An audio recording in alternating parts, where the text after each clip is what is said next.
Hello, my name's Guy, and in this video I'm going to take you through how to change the content on your website.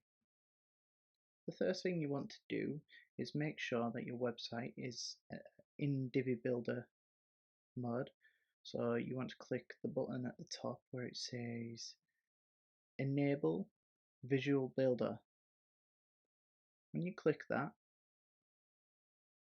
you'll then be able to edit your website. So scroll down to the content that you want to change, hover over it, and then click the cog icon here. Now this settings menu will appear. It usually clips to the side of your screen, but you can drag it anywhere you want on the page. And what you want to do is scroll down to see to where all the text is, and then what you want to do is change it to what you want it. In my case, I'm going to put change text here.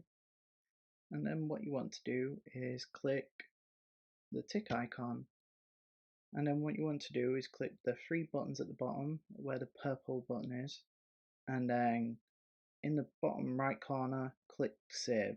That way everyone in the public will be able to see your changes. Thank you for watching.